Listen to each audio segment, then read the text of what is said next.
à tous, une nouvelle vidéo sur le soin des agrumes en été et surtout un petit point sur leurs diverses croissances puisque la première floraison vient de se terminer et normalement vous devez avoir les premiers fruits de formés. Je vous montre donc ceux qui viennent de tomber de mes arbres. Donc je vous rappelle que je vis dans le Cantal à 800 mètres d'altitude et que ce sont des arbres que j'acclimate depuis maintenant environ une dizaine d'années. Et je dois en avoir à peu près une cinquantaine maintenant.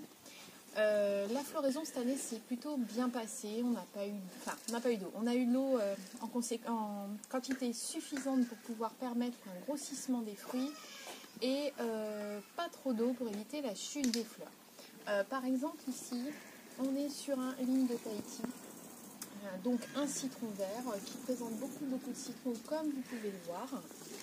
Voilà, si Clémence veut bien se rapprocher pour vous montrer. Ensuite, derrière, j'ai mon citronnier chouchou, le Citrus lunari, donc un citron jaune. Là, on a donc les bébés dont je vous ai déjà parlé, qui viennent de chez Agrumilensi en Italie. Donc un fournisseur de plants d'agrumes de très bonne qualité que je vous conseille d'aller visiter. Donc j'essaierai cette fois-ci de réussir à vous mettre le lien en story. Parlons maintenant du soin à apporter à vos agrumes durant la période estivale. Première des choses, qu'il ne manque pas d'eau. Alors là, ça va être un petit peu compliqué, vous me direz, étant donné que beaucoup d'entre nous sont en restriction. Vous remarquerez que chez moi, ils sont tous paillés à l'aide d'un broyat de marronniers qui ont été faits cet hiver. Et ce sont des arbres que j'ai habitués à pas un manque d'eau, mais à n'avoir que ce dont ils ont besoin. En pleine période, je les arrose tous les 2 jours et ils ont environ 1 litre chacun.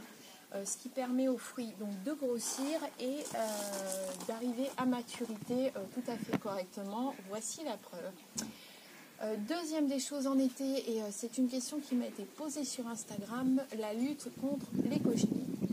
Je vous dirais, moi les cochenilles, c'est pas vraiment quelque chose dont je me préoccupe. Effectivement, je surveille que ce ne soit pas un envahissement total de mes arbres, mais je ne les traite pas forcément. Je peux les laisser sur les arbres s'il y en a 3-4. Par contre, si vous avez les branches complètement envahies, je vous conseille de les retirer à la main et tout simplement de doucher votre arbre. Donc vous mouillez, vous savonnez au savon de Marseille, vous laissez agir 2-3 minutes et vous rincez. Vous recommencez une semaine plus tard. Il faut plutôt contrôler l'invasion de cochenilles plutôt que de lutter contre les cochenilles et on devrait tendre à ça, ne pas s'en débarrasser complètement. Effectivement, ça peut paraître un non-sens à certains jardiniers, mais ça évite de maltraiter vos arbres. Par exemple, ici, j'ai cette petite feuille donc, qui n'est pas envahie, une cochenille dessus. Alors, aussi, autre indice, quand vous voyez des fourmis, vérifiez si vous n'avez pas de cochenille, puisque ces 2 petites bestioles sont très copines. Que vous dire d'autre? Là, c'est aussi le moment de lutter contre la chlorose. La chlorose, c'est quoi? C'est une carence en fer. Alors pareil, je vais faire bondir certains jardiniers. Moi, j'arrose mes agrumes avec une poignée de clous rouillés. Ça fonctionne très bien. J'ai quelques feuilles de jauni, mais globalement, mon feuillage est plutôt vert. Vous pouvez le constater. Voilà. On peut voir aussi derrière que le feuillage est vert. Alors là, ce n'est pas un agrume évidemment, mais voilà, les petits en dessous ne souffrent pas donc de chlorose. Autre problème, le bois sec. Le bois sec, c'est un virus. C'est que votre arbre va dépérir et sécher. Dans ces cas-là, il n'y a qu'une seule solution, c'est tout couper. C'est-à-dire que jusqu'au point de greffe, moi je taille tout. Perdu pour perdu, il faut tenter un truc et généralement ça fonctionne. En fait, plus tôt vous intervenez, moins de dégâts vous aurez. Je perds, on va dire, un arbre par an globalement avec ce bois sec. C'est souvent de ma faute. Soit j'ai pas assez désinfecté mes outils, soit j'ai laissé une plaie sur l'arbre à l'air. Bref, soyez vigilants à l'entretien de vos outils et surtout aux plaies qu'ils peuvent avoir. Revenons à nos moutons. Maintenant, on rentre en deuxième floraison des agrumes. On arrive en fin de saison. Certains vont refleurir. Ce ne sera pas la floraison de printemps. Vous allez avoir 3-4 fleurs par-ci par-là. Mais vous pouvez récupérer des fruits sur ces fleurs. Et c'est pour ça qu'il faut être très vigilant. Pas trop d'eau, pas trop de sécheresse pour avoir une belle formation de fruits. Si, par hasard, vous vous avez trop de fruits sur un arbre et vous jugez qu'il est beaucoup trop chargé, ne vous inquiétez pas, ne touchez à rien, de lui-même les fruits vont tomber. Si vous voyez qu'il commence à devenir plutôt mat de couleur, c'est que ce sont des fruits qui vont à échéance mourir. Que vous dire d'autre? Eh bien, pas grand-chose, puisqu'on arrive à la fin de cette vidéo sur les soins des agrumes.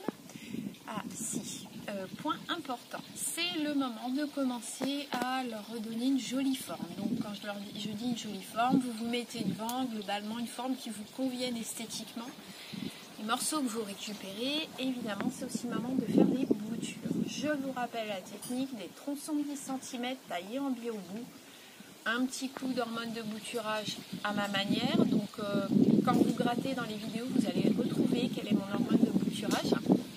Et vous les mettez en bouture à l'étouffer à l'ombre jusqu'à fin octobre. Normalement, en 2 mois et demi, vous ont fait les racines. Si jamais les racines ne sont pas faites, vous les rentrez à l'intérieur et vous patientez jusqu'à ce qu'elles apparaissent. D'où l'avantage de les faire à l'étouffer dans des bouteilles en plastique transparent, c'est que vous voyez les racines apparaître. Une fois qu'elles sont là, vous retirez le haut de la bouteille et vous avez vos nouveaux citronniers.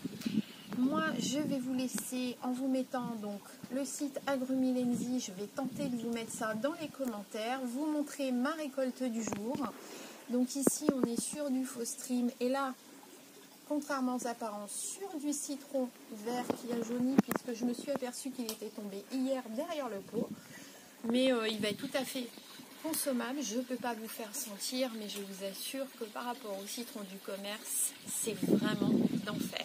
Vous pouvez me retrouver sur Facebook, le Jardin d'Aurélie, sur Instagram, Aurélie Jardine. N'hésitez pas à mettre un petit pouce bleu, vos questions en commentaire. Suivez-moi sur Insta, c'est plus ludique